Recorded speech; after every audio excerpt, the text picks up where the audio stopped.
Hey, what's up everyone? Welcome to MST.TV. This is Nishi here bringing you all another Market Watch episode today. So in this episode, the idea is that we're looking at cards that are trending upwards in price due to the meta play that they're expected to see in the next several months. Some of these may be fluctuating in price already, but while they're not necessarily seeing usage in the online meta that we have now, people are speculating that they will be more useful in the future, either in or against certain decks. I think that these cards are going to be important to keep an eye on moving forward because there's definitely potential for these cards to trend upwards moving forward, especially as we move towards having real life events back at last. Let's get started.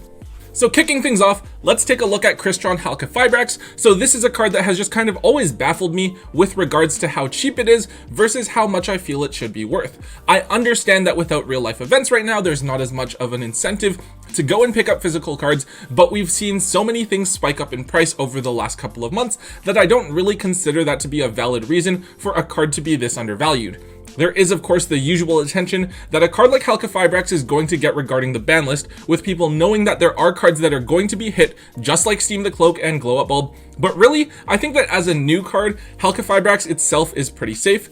I find it really weird then that a card that is so highly sought after and is used in almost every single meta deck came out at only the $20 to $25 price range and hasn't seen any massive sort of price spikes. As a relatively difficult card to pull from Dual Overload and something that is so highly used, this card I think is reasonably cheap for what it is, just barely approaching the $30 market price on TCG Player at the moment. It is one of the most defining cards of the format, and even if we see hits to cards like Jet Synchron or Mecha Phantom Beast O-Lion, I still think that decks will continue to use and abuse Alka fibrex in the near future. The card has trended up in price really slowly over the last little while, but I think this card's price will blow up as soon as we start getting larger events back here in North America. It's something that everyone is going to want to be playing, and the spike in demand for a card like this, especially because it's short printed, will almost certainly result in an increase in price, and it wouldn't surprise me to see this card reach the $40 to $50 mark in no time at all. So I would definitely be sure to grab your copies of Crystron Alka fibrex now while they're still relatively affordable. Next, let's take a look at Infernal Knight, which despite only being released for a week or two, has already seen some pretty significant fluctuations in terms of price. On release, this card was only around $18 to $20 a piece. It really quickly spiked up to $38 each and has since cooled back down, and it now is a $28 to $30 card. So if you guys are paying attention to the OCG, the Infernal Knight deck is a top tier deck over there, and that's a big reason for people thinking that the deck will perform similarly when it is released here in Rise of the Duelist later this year. The deck can do some really crazy things, and we've seen a lot of people talking about the deck online and whatnot and theorying about it, but obviously the deck just hasn't been validated by any sort of success in real life or online events because the cards aren't legal yet. So whether or not you want to believe the hype is up to you, but I am inclined to believe that the deck will see similar success over here, though maybe it won't be as dominant as it is in the OCG because we don't have Max C unbanned yet. At any rate, I am expecting this card to increase back up in price the closer we get to Rise of the Duelist and the rest of the Infernal Knight cards, very likely back up to around the $40 mark. This is a card that is played at 3 in the deck, so if you're looking to play the Infernal Knight deck in the future, I would grab your copies now while they're still relatively affordable. If the deck does do well here, it will continue its trend upwards in price, but if the deck does flop, it would probably fall back to around the $10 to $20 mark. Okay, so Super Quantum Red Layer is a card that I think is a really interesting piece of tech that is seeing play in Infernal Knights in the OCG as well as early TCG builds here.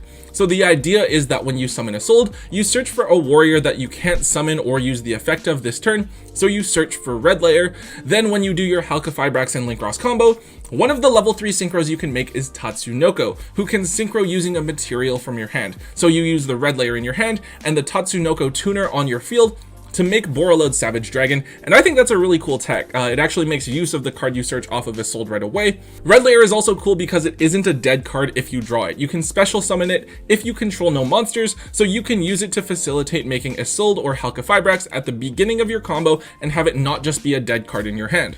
So this card does have 2 printings. The ultra rares were actually bought out and are now $28 a piece, which is kind of crazy because even when the card was used in Monarchs, I think it peaked at maybe like $15 each, and that's before it was even reprinted. Now since then we have gotten a common version reprinted in OTS Tournament Pack 10, but even those common versions are still about $2 each, so I would make sure to grab your copies sooner rather than later just to have them available if you are planning on playing the deck. Fortunately, this card is just a one of, so it should be fairly easy to find if you need it because you want to play the deck later on. On the other hand, we have Knight Dracoequiste, a card that is actually used in the OCG against the Infernal Knight deck. As a fusion monster that requires a dragon type synchro monster and warrior monster as materials, this card is often made using super polymerization to break apart your opponent's board consisting of Borreload Savage Dragon and Infernal Knight Charlemagne, which of course you have all the benefits of super polymerization being a card that your opponent cannot respond to. Knight Dracoequiste does have an effect, but it's not really that relevant. The idea is that you're getting rid of cards from your opponent's board and you're getting a fairly large monster on the field as well. However, this card hasn't moved too much in terms of price here in the TCG yet, but I'm definitely expecting it to. The Ghost Rare version of this card has very few quantities available on the market at the moment. At the time I'm filming this, I believe there's a copy available on TCG Player, a Ghost Rare Unlimited for $30, though after that it jumps to $50 and then it really starts to climb up from there. And as a Ghost Rare, this card is definitely really susceptible to buyouts and volatility. The other 2 rarities that I would keep my eye on are Ultimate and Secret Rares. Ultimates are only around $10, and then Secret Rares from tins are only around $2 each.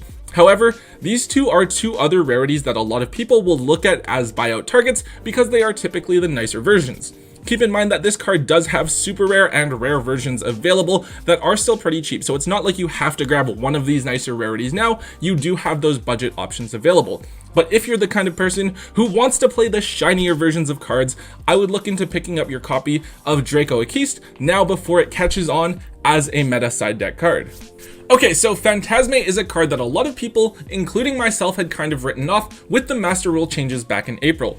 The fact that people don't need to play Link monsters in their decks in order to summon those Synchro, Fusion, or Exceed monsters would theoretically mean that Fantasma is a less useful card now. However, there are 2 factors that have kept Fantasma around and meta relevant. The first is the fact that most meta decks are still playing Link monsters. Cards like Alka Fibrex and Cross Sheep are just running around in so many different decks. The second is the prevalence of hand traps in today's meta and the fact that Fantasma gives you the ability to draw deeper into additional hand traps to disrupt your opponent with. That being said, Fantasma is a card that after initially tanking in price is slowly starting to creep back up. Ultra Rares from Dual Overload were down at around $10 or so, but they are now up to $14 each, and the original Secret Rares are also getting pricey, with the Unlimiteds at $30 and the First Ed Secret Rares at a whole $42. I am actually expecting Fantasma to trend upwards in terms of price, because after the release of the 2020 Megatins and Red Eyes Darkness Dragoon, we are very likely to see many meta decks running Verte Anaconda as a way to bring out Dragoon, and people will want Fantasma to hopefully draw into something like Effect Veiler so that they can negate the Anaconda and prevent Dragoon from hitting the board.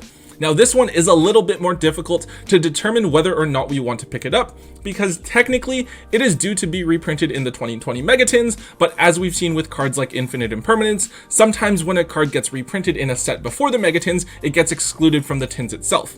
I actually think that in this case, if you are going to pick them up, you may as well pick up the Secret Rare First Editions, because if the card does continue to see play as I'm expecting it to, the original First Edition versions will naturally retain a lot of value and actually continue to increase in price. However, if you can pick up a set of Ultras now for around the $30 to $35 range, I actually think that's a very low risk investment that you can make with minimal downside, but lots of upside potential. So let's take a quick second here to look at Giragiola. So in the last Market Watch, we talked about Giant Rex and how the rewave of the Dinosaur Structure deck basically sparked a buyout of the card. Well, the next card to see basically the exact same buyout is Giragiola. Just like Giant Rex, this card is a one of used in dinosaurs with limited availability to the player base. In this case, it's a card that you can summon off of Miscellaneousaurus, and as a tuner, you can use it to make Trishula. Now, the dual terminal version of this card is around $15 each, but this has been pretty consistent for the last while because it is a harder to find version.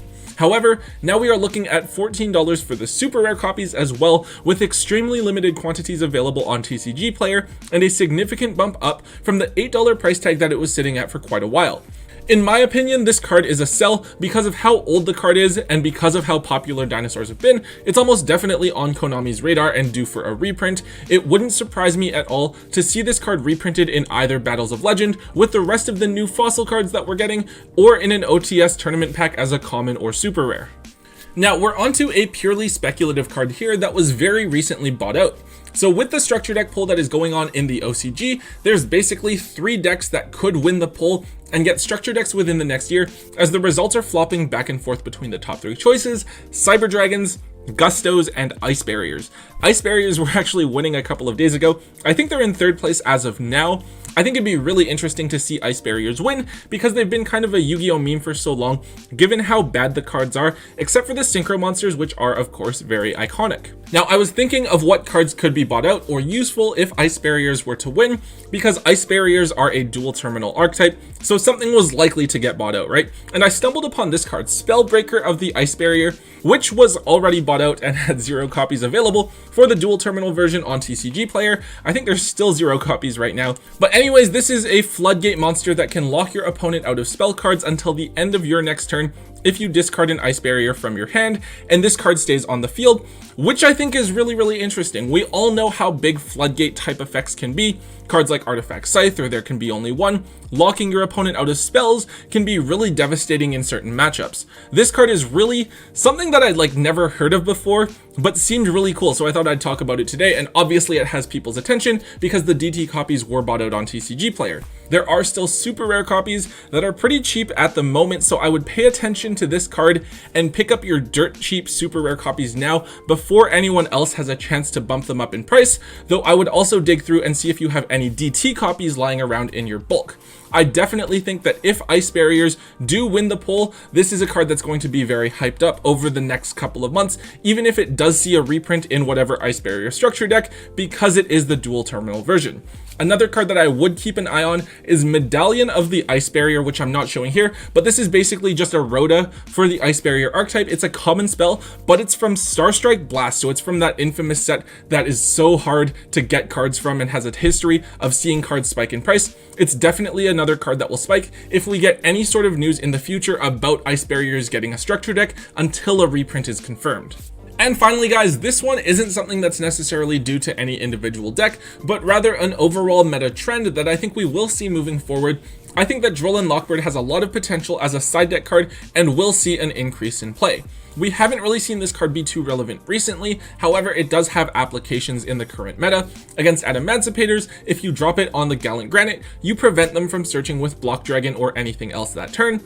Also against Infernal Knights, you can limit them to 1 search with either Isolde or Heritage of the Chalice. I think it will be an interesting possible tech moving forward, and this is a card that has a history of spiking in price, which I definitely think could happen again soon.